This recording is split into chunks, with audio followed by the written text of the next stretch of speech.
샌디에이고 파드레스. 근데 이거는 현실적으로 조금 쉽지 않지 않을까. 여기는 정말 송성문이 가서 조금만 한다면 주전 자리를 할 수 있을 것 같은데, 이제 이거를 송성문이 선택하지는 않을 것 같아요. 아, 여기는 내가 개인적으로 가고 싶은 팀이야. 네, 안녕하세요, 킹캉입니다. 키움에서 또 한 명의 메저리그 선수가 나올 것 같습니다. 키움 송성문이 과연 이제 미국 어느 팀으로 갈 것인가, 좀 이런 거에 대해서 좀 전반적으로 얘기를 좀 나눠보려고 합니다. 일단 키움 송성문 통산 성적을 한번 알아보도록 하겠습니다. 824게임, 타율 2할 8푼 3리, 안타 818, 그 다음에 80개의 홈런을 쳤고 454 RBI, 그리고 특히 2024년에 3할 4푼을 쳤고, 그리고 작년에 3할 1푼 5리를 쳤어요. 그래서 전반적으로 계속 상승 곡선을 좀 보여주고 있는 것 같습니다. 그래서 좀 수비도 괜찮고 달리기도 빠르고 도루도 할 수 있고 좀 툴이 좀 괜찮은 선수라고 생각을 해요. 근데 이제 여기서 제가 생각했을 때 중요한 거는 실력도 실력이지만, 그러니까 어느 팀으로 가야 주전을 할 수 있을까? 요게 굉장한 키포인트 같아요. 가지 말아야 할 팀 5개랑 가야 될 팀, 주전으로 할 수 있는 팀 5개를 제가 뽑아왔습니다. 가지 말아야 할 팀 5개를 먼저 뽑았는데, 일단 1위, 첫 번째 LA 다저스. 여기는 선수 뎁스가 너무 좋아요.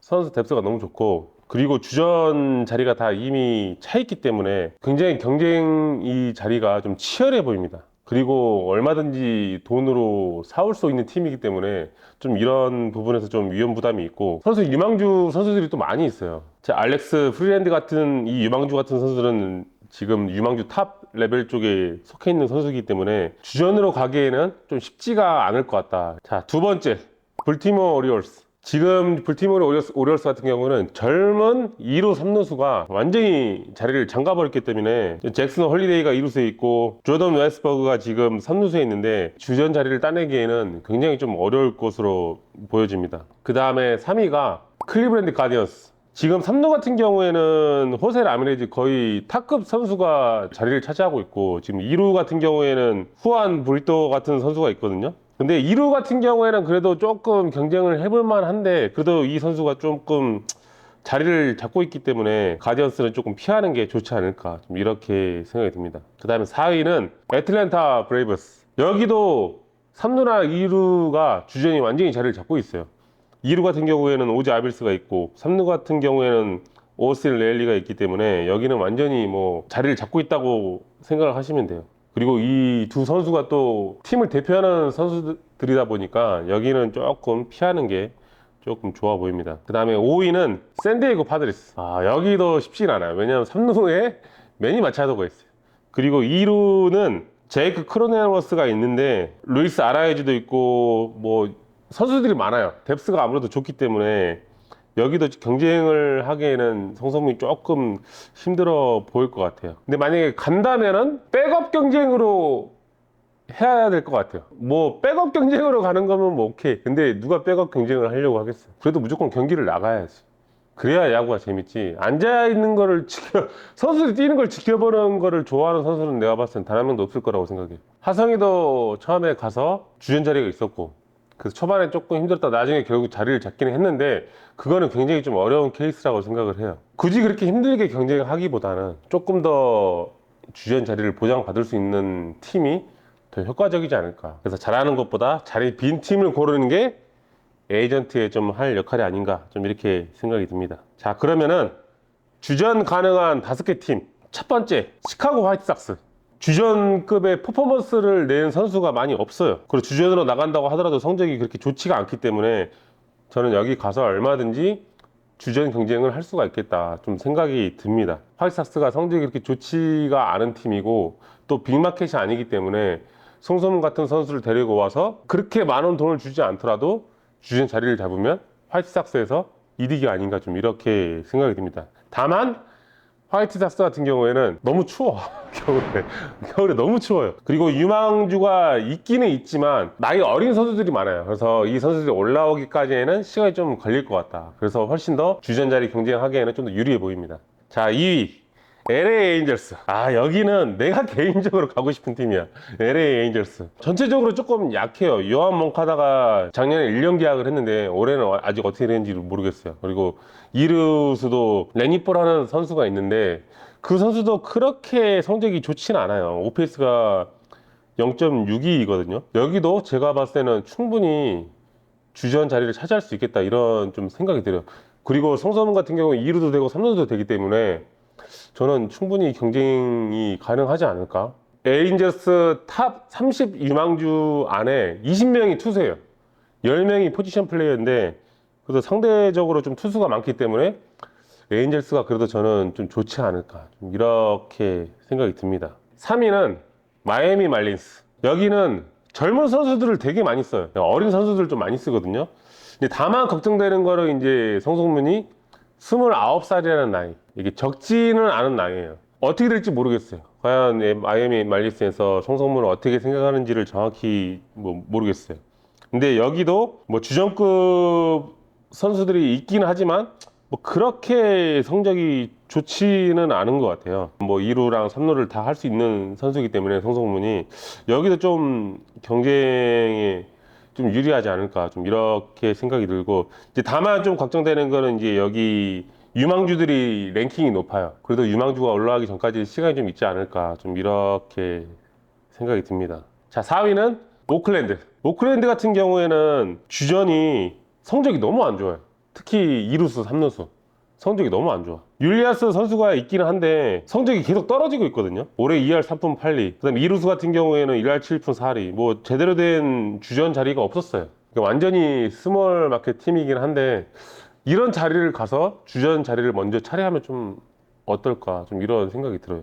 여기는 정말 성성문이 가서 조금만 한다면 주전 자리를 할 수 있을 것 같은데, 다만 이제 팀에 이제 너무나 스몰 마켓이고 팬들도 이렇게 많지 않기 때문에 어떻게 될지는 모르겠지만, 그래도 여기가 주전 자리에 좀 가장 적합하지 않을까. 그 다음에 여기 오클랜드 같은 유망주 같은 경우는 팀 내 1위 유망주가 유격수예요. 어차피 성성문 유격수로 뛰지는 않을 테니까 2루 3루니까 뭐 괜찮을 것 같고, 3루 유망주가 있긴 있는데 아직 조금 나이가 어린 것 같아요. 그래서 지금 당장 유망주가 빨리 올라올 일은 많이 없는 것 같아요.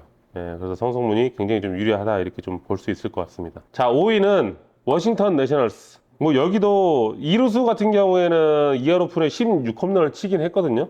근데 3루수가 조금 약해요. 폴 대용이라는 선수가 있는데 2할 2푼 8리에 6홈런, OPS가 0.64이 되게 낮거든요. 여기도 제가 봤을 때는 가능성이 충분히 있지 않을까, 좀 이렇게 생각이 들어요. 그리고 여기 유망주 같은 경우에는 다 유격수 유망주 랭킹이 높아요. 그 2루수나 3루수는 아직 유망주 랭킹에는 없는데, 뭐 이 유격수가 나중에 2루로 갈 수도 있고 3루도 갈 수 있긴 하지만, 그래도 이쪽 3루수에 좀 경쟁을 해보면 좋지 않을까, 좀 이렇게 생각이 듭니다. 가지 말아야 할 팀 5개, 주전 경쟁을 할 수 있을 것 같은 팀 5개를 뽑아봤는데, 성성님 어떤 계약을 하고 갔을 때 가장 좀 좋을까? 제일 가장 이상적인 계약, MLB 로스터 보장하는 거. 이러면은 마이너 거부권이 있을 거고, 내가 주전 자리를 충분히 차지할 수 있을 거라는 가정하에 계약을 하는 거니까 이게 가장 베이스일 것 같고, 이렇게 계약을 하게 되면 장점은 처음부터 주전 자리를 경쟁을 해서 얻을 수 있다. 그리고 이제 리스크 같은 경우에는 팀이 좀 리스크를 안고 있겠죠. 아직 성성문이 어떻게 될지 모르니까. 근데 이거는 현실적으로 조금 쉽지 않지 않을까, 네, 이렇게 좀 생각이 듭니다. 그리고 가장 제가 생각했을 때 이상적인 계약은 이제 스플릿 계약인데, MLB 급여랑 마이너 급여랑 좀 달라요.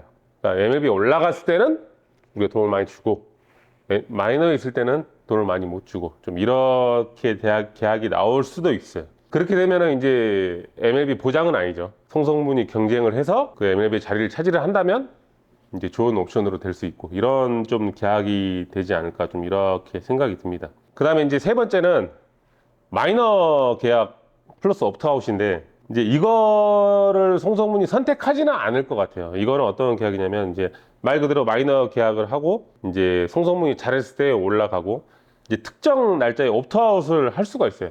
시즌 뭐 전에 한다든지 스프링 캠프를 잘 마치고 시즌 전에 MLB로 이제 로스터에 보장을 안 하겠다 그러면은 이제 옵트아웃을 선택을 해서 다른 팀을 찾아볼 수도 있고, 아니면 시즌까지 갔다가 시즌 중에 나는 다른 팀을 찾겠다, 기회가 없으니까 그렇게 할 수도 있고, 만약 팀이 이제 얘를 송성문을 안 올리면 다른 팀을 찾는 이제 경우가 생길 수가 있겠죠. 주전으로 올라가는 이 포인트들이 있을 거 아니에요.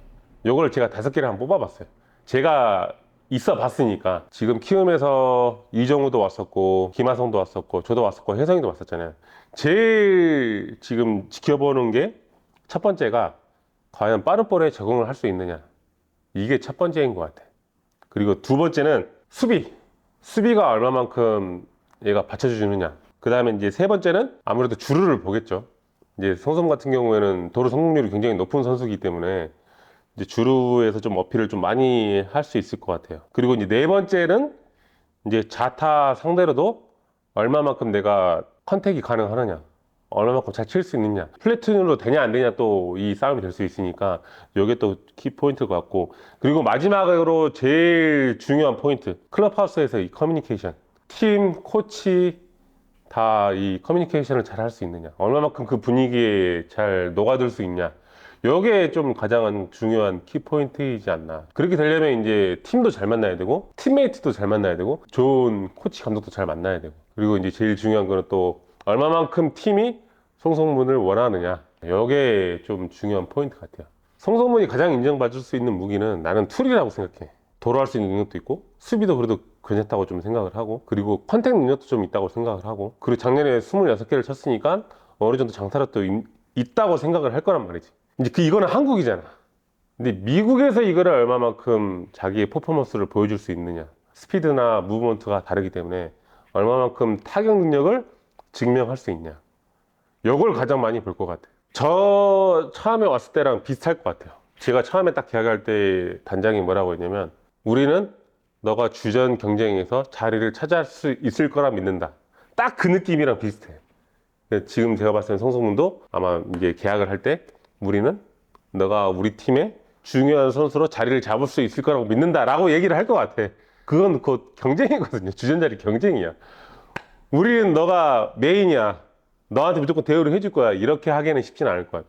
그리고 일본 같은 경우에는 이치로 있고 마스이 있었고 타자로서는 어느 정도 성공을 이제 한 케이스가 두 명이 있었고, 이제 투수가 요즘 많이 오잖아요, 일본 같은 경우에는. 근데 투수가 너무 잘하고 있어. 뭐 오타니, 야마모토, 다르비슈, 예, 뭐 이런 전례들이 많다 보니까 인정을 해준단 말이죠. 아, 이 선수들은 일본에서 이 정도 하고 여기서 오니까 이 정도로 잘 하네, 대우를 해준단 말이죠. 근데 아직까지 지금 한국 같은 경우에는 완전히 와, 이 선수는 정말 미국에서 터졌다라고 하는 살만한 선수가 누가 있어? 아직 없어. 그러다 보니까 이 계약에 있어서 지금 그래도 어느 정도 한국 야구를 어느 정도 인정을 해주긴 하지만, 그래도 아직까지는 미국에서 완전히 대우받고 오기에는 쉽지는 않은 상황인 것 같아요. 뭐 지금 뭐 하성이도 있고 정우도 있고 혜성이도 있고 다 동료잖아요. 나 있을 때는 성성문이 없었거든. 근데 아마 그 선수들이 좀 이야기를 성성문한테 많이 해주지 않을까. 그래서 와서 자기 루틴을 좀 잘 지키면서 자기가 해야 될 것들만 좀 하면 좋을 것 같아. 뭔가 새로운 도전을 한다고 해서 뭔가를 자꾸 바꾸기보다는 자기가 해왔던 것들을 일단 좀 해보면 좋지 않을까. 해보면서 좀 느끼고 바꿀 거는 바꾸고 좀 이렇게 하는 게 좀 좋지 않을까, 좀 이렇게 생각이 들어요. 그리고 또 하나 조언을 해주고 싶은 게, 나는 왜 처음부터 빅마켓으로 가려고 하는지를 모르겠어. 일단 멀리 봐야 돼. 멀리 봐야 된단 말이야. 빅마켓은 나중에 잘하면 다 데리고 가려고 해요. 그래서 제가 봤을 때는 한 3년 계약이 좋을 것 같아요. 그러면 30, 31, 32의 FA란 말이죠. 그때 빅마켓에서 돈을 많이 받고 가면 돼. 근데 백업으로 해서 누가 빅마켓에 데려가겠어요? 돈을 많이 주고. 안 데려간단 말이지. 충분히 기회를 줄 수 있는 팀으로 가서 한 3년 정도를 뛰고 3년 차에는 어느 정도 적응이 될 거란 말이죠. 그럼 자기가 가지고 있는 최고의 퍼포먼스를 낸 다음에 그 다음에 빅마켓으로 가는 걸 추천을 해요. 저희는 어떻게 생각해? 어떻게 생각해요? 네, 자, 이렇게 해서 성성문이 미국에 가서 좀 어느 팀에 좀 가야 되고 어떻게 적응을 해야 되고 어떻게 보여줘야 되는지에 대해서 좀 이야기를 해봤습니다. 그래서 앞으로도 성성문 선수가 또 키움을 또 대표해서 나간 거니까, 또 한국을 대표해서 나간 거니까 미국에 또 잘 적응할 수 있도록 저희가 또 응원하겠습니다. 네, 화이팅! 이상 킹강이었습니다.